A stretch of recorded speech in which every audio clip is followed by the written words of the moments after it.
hablemos otra cosa ahorita, así que quiero que me ponga atención. ¿Van a subir los niños? ¿Dónde estás? ¿Están listos? Suban los niños. 40 minutos nada más.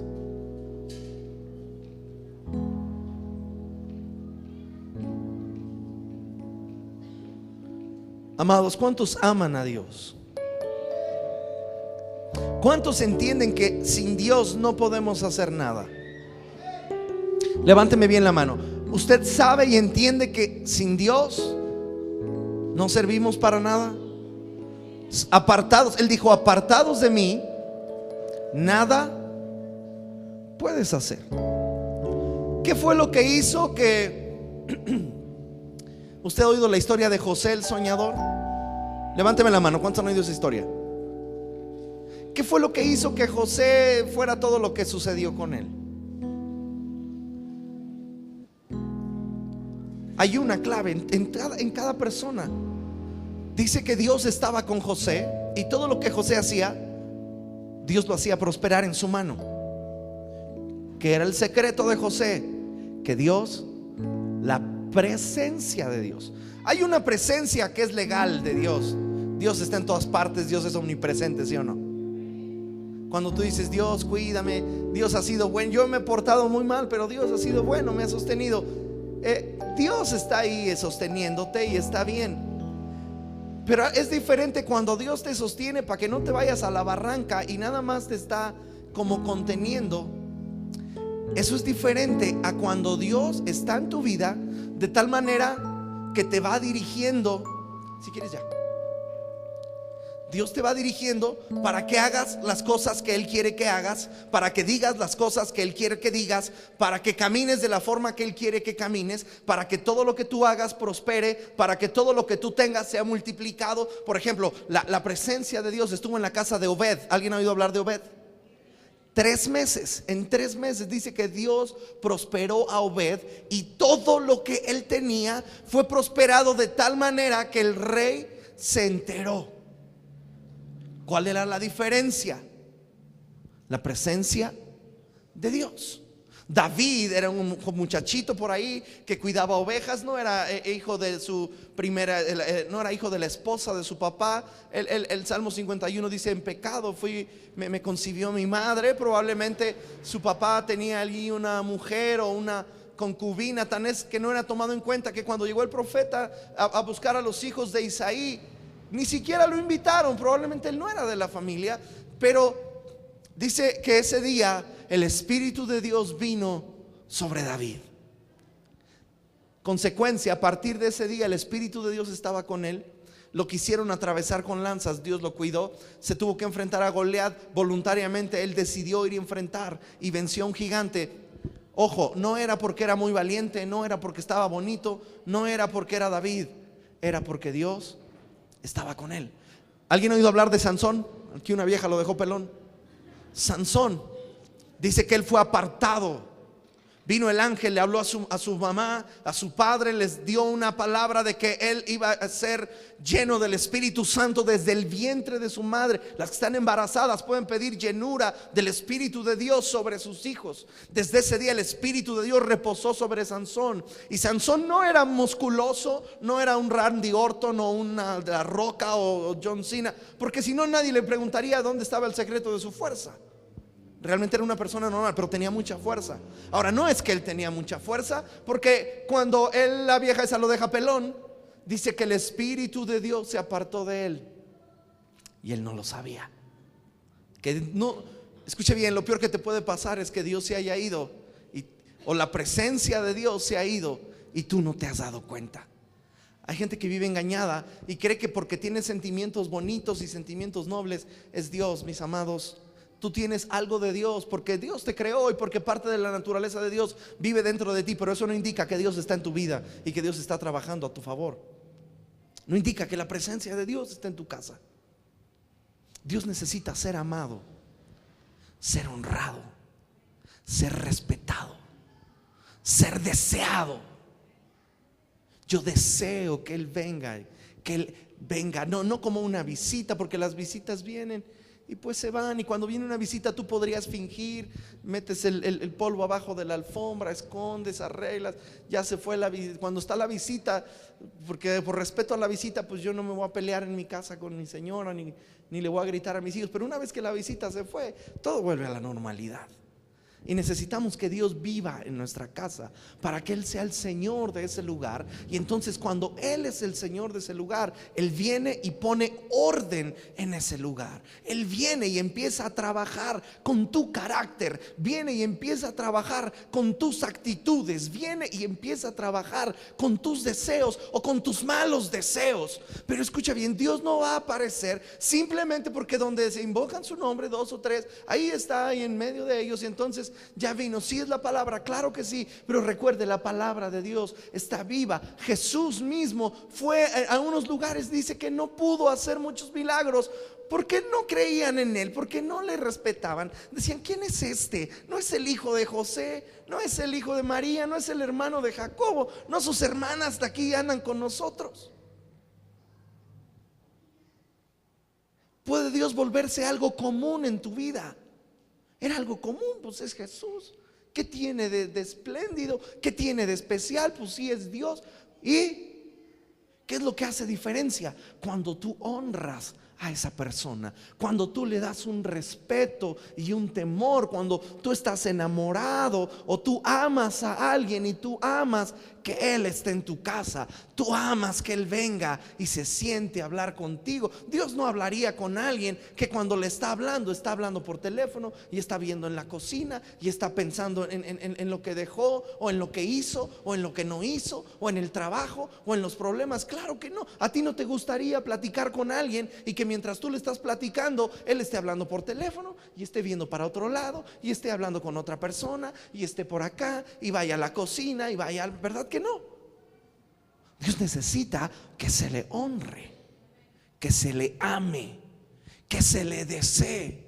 Yo te dije hace rato, si tú quieres ver cambios en tu vida, tendrás que pagar el precio de clamar y orar a Dios. Todo lo que Dios hace o puede hacer está limitado a cuánto tú oras por eso, a cuánto tú tienes comunión con Él. Por eso no podemos ser descuidados, no podemos ser menospreciar las cosas santas, menospreciar las cosas de Dios y luego pretender que Dios va a hacer un milagro. Nunca va a suceder de esa manera si Dios no es honrado. Recuerda que la honra es algo que se da, pero no se demanda. Algo es dado, es dada la honra. Yo honro a Dios porque amo a Dios, yo lo honro, pero es no decir que Él me lo va a exigir o me lo va a demandar. Hoy Dios nos dio libre albedrío, todos podemos hacer exactamente lo que se nos pegue nuestra regalada gana, pero eso no indica que Dios aprueba nuestra manera de vivir, ni nuestra manera de actuar, y menos nuestra manera de pensar. Dios, alguien me dijo, es que yo tengo derecho a ser feliz. Claro que sí, Dios quiere Dios quiere que yo sea feliz. Dios no quiere que tú seas feliz. Dios quiere que le obedezcas para que encuentres la verdadera razón de tu vida, para que encuentres plena y absoluta y completa satisfacción en lo que Él es. Escucha bien, no se trata de ti, no se trata de mí, se trata de Él, se trata de su gloria, se trata de su presencia, se trata de que si Él es honrado, Él es glorificado, Él es amado, Él es deseado, Él es apreciado en un lugar. A ti te va a ir bien, tú tendrás satisfacción, tú tendrás paz, tú tendrás salud, tú tendrás bienestar, todos los beneficios que Cristo ganó en la cruz. La Biblia dice que Él llevó en la cruz nuestros pecados, Él llevó en la cruz nuestra enfermedad, nuestros dolores, nuestras dolencias. Dice que Él en la cruz despojó a los principados. Colosenses capítulo 2 verso 5 dice que en la cruz Él despojó a los principados y a las potestades y los exhibió públicamente,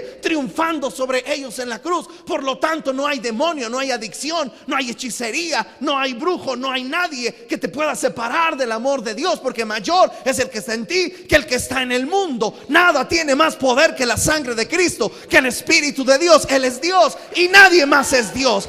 Él tiene control absoluto sobre todas las cosas. Él los despojó, los exhibió públicamente, triunfando sobre ellos en la cruz. Por lo tanto, yo no tengo que vivir en temor, en frustración, en enfermedad, en tristeza, en amargura, en dolor. en pecado. Necesito amarle. ¿Cuál es nuestra visión como congregación? Yo les pegué ahí, esta es nuestra visión. Esta iglesia, todo lo que usted ve, lo hicimos con una sola palabra, esa que está ahí. Eso fue lo que Dios nos dijo cuando se empezó en un cuartito aquí en la calle 6. Y con eso vamos a llegar a 10,000 personas. Con esa palabra. Con esa palabra. Una iglesia que ama la presencia de Dios. Dios es amado. Diga: Dios, te amo, te deseo.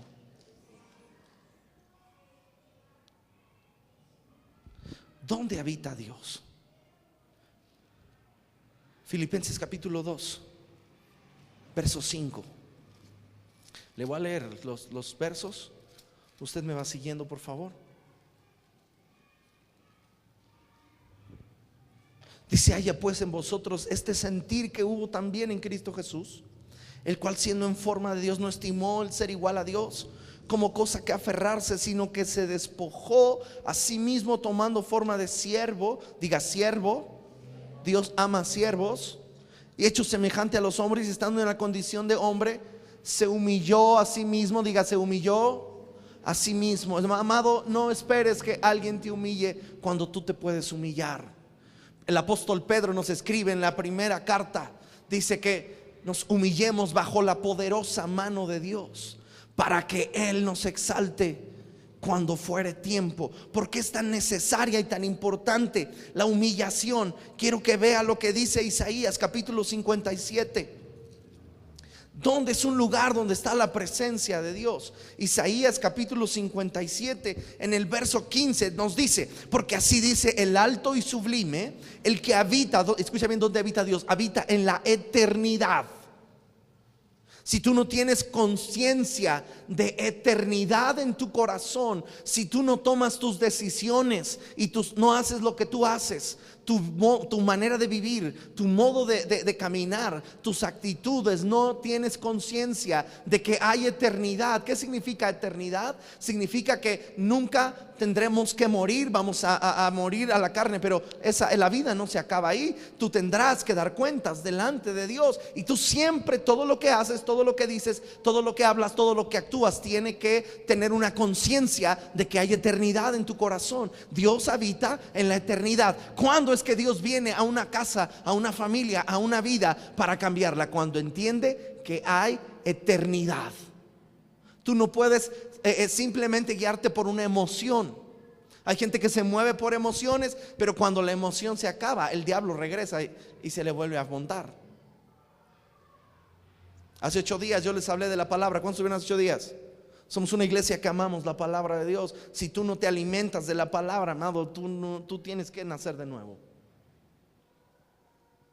Amamos la palabra. Dios habita en la eternidad. ¿Por qué es necesaria la palabra? Porque tú no podrás vivir de acuerdo a la eternidad si no vives de acuerdo a la palabra. Ahora dice que Él habita en la eternidad, cuyo nombre es el Santo.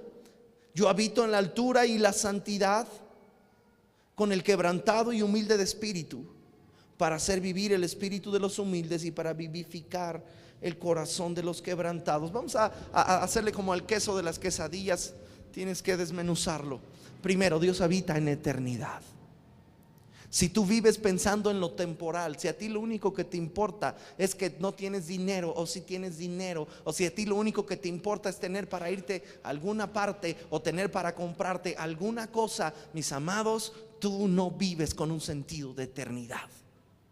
Cuando tú sacrificas lo que tiene valor eterno en el altar de lo circunstancial y lo temporal, tú necesitas la presencia de Dios. Dale valor a lo eterno. Pregunta: ¿quedarte a ver esa novela tiene valor eterno? ¿Dormirte 1 hora más temprano tendrá valor eterno en vez de venirte a orar el martes? Ay, gloria a Dios. Tiene valor eterno. No hemos tenido una sola reunión igual en este año de oración, y aún así muchos no quieren orar. Muchos no quieren venir a orar. Tú tienes que entender algo. Tú quieres ver cambios, tendrás que orar por ellos. Tendrás que clamar por ellos. No va a suceder de otra manera. Hay gente que cree que simplemente confesando y lo declarando